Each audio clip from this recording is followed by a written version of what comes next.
हिमाचल प्रदेश के राज्यपाल शिव प्रताप शुक्ल व सुखपुर सरकार में बागवानी व राजस्व मंत्री जगत सिंह नेगी एक बार फिर आमने सामने आए हैं। मंत्री जगत सिंह नेगी ने राज्यपाल के नौतोड़ संबंधी मंत्रिमंडल के प्रस्ताव को मंजूरी न देने पर उनके खिलाफ सड़कों पर उतरने की बात कही थी। मंत्री के इस बयान पर राज्यपाल ने शुक्रवार को फिर से पलटवार किया है। राज्यपाल ने कहा कि इस संबंध में पात्र राजभवन ने सरकार से लाभार्थियों की सूची मांगी थी। उन्होंने कहा कि राज्य भवन से सरकार पूछा है कि नौतोड़ के तहत कितने लोगों के आवेदन आए हैं, उनके नाम क्या है, उनकी सूची दिखाए, जिसे सरकार उपलब्ध नहीं करवा पाई है, जिसके कारण राज्यपाल ने इसको मंजूरी नहीं दी है। हर बच्चे का सपना होता है कुछ बड़ा करने का, और उनके सपनों को साकार करने के लिए चाहिए एक मजबूत नींव। करियर एकेडमी स्कूल लेकर आया है एक ऐसा मंच जहां शिक्षा और संस्कार मिलते हैं आधुनिकता के साथ। खेल, कला, संगीत और अन्य सह शैक्षणिक गतिविधियां आपके बच्चे के हर हुनर को संवारने के लिए तैयार हैं। तो आइए अपने बच्चे के भविष्य को उज्जवल बनाएं। आज ही करियर एकेडमी स्कूल से जुड़ें। अधिक जानकारी के लिए दिए गए नंबर पर संपर्क करें। अपना जवाब दे दिया है। हमने कुछ बातों पर आपत्तियां किया है, उस आपत्ति का जवाब मांगा है। अभी तक वहाँ से कोई जवाब नहीं मिला है। राजभवन पूरी तौर पर नियमों के अनुसार काम करेगा। हमने कभी ये नहीं कहा कि हम नौतोड़ से अलग हैं। हमने हमेशा ही कहा कि नहीं, नौतोड़ पर वो करेंगे। लेकिन यह बात मांगी है कि भाई कितने लोग हैं, वह नाम कौन से हैं। अगर यह नहीं दिखाएंगे, फेक कर करके वो दिखाने का काम करेंगे, तो उसके लिए राजभवन जवाबदेह नहीं है। राजभवन निश्चित रूप से सबके लिए देगा, लेकिन राजभवन किसी के चुनावी वादों को पूरा करने के लिए नहीं है। कोचिंग के क्षेत्र में अपनी अलग पहचान बना चुका बीआरसी इंस्टीट्यूट करवाता है +1 +2 medical, non medical, JEE mains, advance NEET की कोचिंग। बीआरसी इंस्टीट्यूट जाना जाता है अच्छे कंपटीशन के लिए, जहां हर साल सैकड़ों बच्चे कंपटीशन की तैयारी करते हैं और बीआरसी का हर साल का रिजल्ट सराहनीय है। इसके लिए एक अच्छा अनुशासन, अच्छा स्टडी मटेरियल, अच्छी फैकल्टी जो बीआरसी इंस्टीट्यूट के पास अवेलेबल है। अभी बीआरसी में +1 +2 जेईई नीट की एडमिशन चल रही है, तो आइए ज्वाइन बीआरसी, हेल्दी बीआरसी। मंत्री जगत सिंह नेगी ने एक साक्षात्कार में कहा था कि इस संबंध में राज्यपाल से 5 बार मुलाकात की गई है। पक्ष और विपक्ष के विधायकों के साथ साथ जनजातीय सलाहकार परिषद के सदस्यों और पंचायत प्रतिनिधियों से भी राज्यपाल से मुलाकात की है। इसके अलावा राज्यपाल जब किन्नौर दौरे पर थे तो उस दौरान भी प्रतिनिधि मंडलों ने मुलाकात कर इस प्रस्ताव को मंजूरी देने की गुहार लगाई है। नेगी ने कहा कि राज्यपाल इस प्रस्ताव को मंजूरी देने से इनकार नहीं कर रहे हैं, लेकिन मंजूरी दे भी नहीं रहे हैं। नौतोड़ मामले को लेकर राज्यपाल वो बागवानी व राजस्व मंत्री फिर एक बार आमने सामने आए हैं। के लोगों के फायदे के लिए, विकास के लिए जो केंद्र के हमारे बहुत सारे कानून हैं या हमारे प्रदेश के जो कानून हैं, उनको संशोधन करने का, उनको सस्पेंड करने का शक्तियां रखते हैं। और इन्हीं शक्तियों को प्रयोग करते हुए आज नहीं, इससे पहले 3 दफ़ा जो है फॉरेस्ट कंजर्वेशन एक्ट 1980 को जनजातीय क्षेत्रों में लोगों को एक नियम के तहत ज़मीन देने के लिए, जैसे नौतोड़ नियम कहते हैं, 20 बीघे से कम लोगों जिनका ज़मीन है उनको 20 बीघे तक अगर उनके गांव में अगर जगह उपलब्ध है तो नौतोड़ में देने का प्रावधान था। उसमें 1980 का जो कानून आ गया, फॉरेस्ट कंजर्वेशन एक्ट, उसके कारण वो देना संभव नहीं हुआ।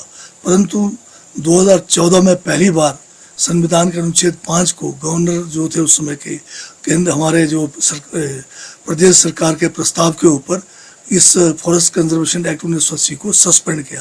और उसको सस्पेंड करने से उसका ये फायदा हुआ कि हम जो है वन भूमि के ऊपर नौतोड़ देते हैं, और वन भूमि के ऊपर डीपीएफ में नहीं, वो सिर्फ यूएफ में देने का प्रावधान था। तो उसमें जो है बहुत सारे लोगों को नौतोड़ भी मिले, पुराने पट्टे भी जिनको नहीं मिले वो भी मिले, और हजारों केस जो लंबित थे उनका ज्वाइंट इंस्पेक्शन होकर नौतोड़ मिलने शुरू हुए। बात 2017 की है, जब ये कानून जो है पहले 14 से 16 तक के लिए रहा, 16 से बढ़ाकर इसको 18 तक किया गया। 17 के दिसंबर में भारतीय जनता पार्टी की सरकार आई और 18 में ये कानून था, उसके बावजूद भारतीय जनता पार्टी की सरकार ने केवल एक नो तोड़ जिला किन्नौर के अंदर दिया, बाकी किसी को नो तोड़ नहीं दिया। सारे के सारे मामले जो स्वीकृत करने के लिए सक्षम अधिकारियों के पास भेजे थे वो ठंडे बस्ते में डाल दिया। एक लंबा आंदोलन हमने किन्नौर कांग्रेस के बैनर के नीचे किया और उसके बाद जो है जयराम जी उसमें मुख्यमंत्री थे प्रदेश के, उनसे हमें जो है बातचीत करने का न्योता मिला।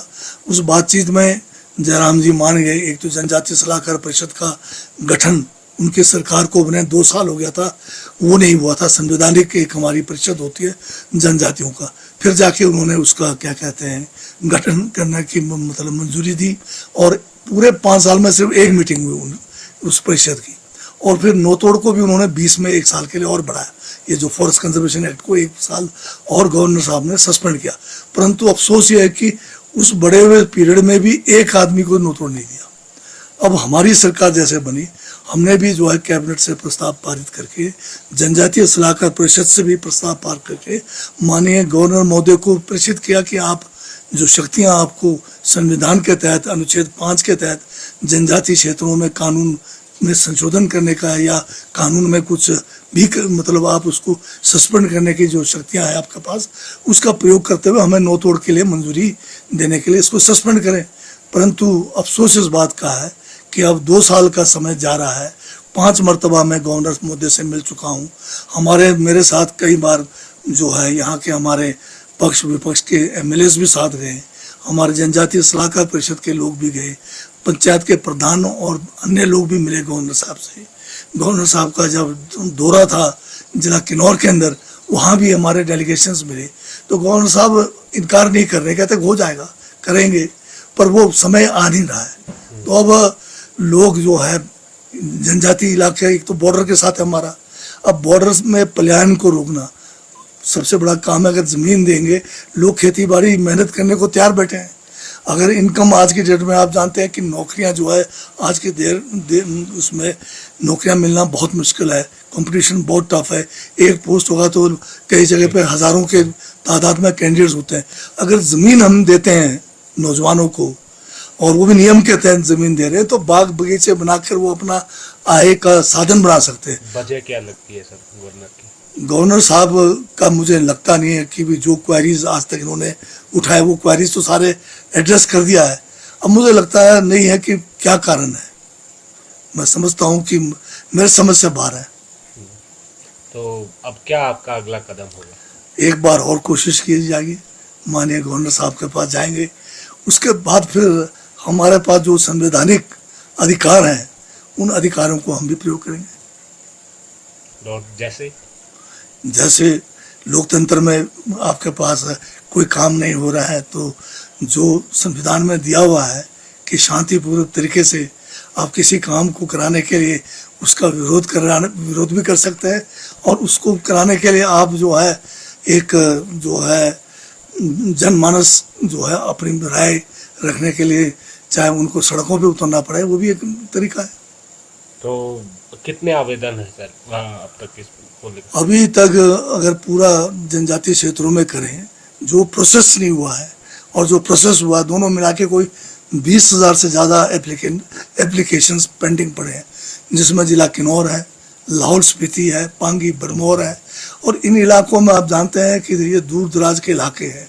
ज़मीन देंगे तो लोगों की जो है इनकम पहले भी नो तोड़ के कारण आज अगर जितने बाग बगीचे अगर आप किन्नौर लाहौल स्पीति में देखेंगे तो ज़्यादातर लोगों को ये नो तोड़ का जो नियम 1968 में डॉक्टर यशवंत सिंह परमार उस जमाने में बना कर गए, उसी का फायदा हुआ।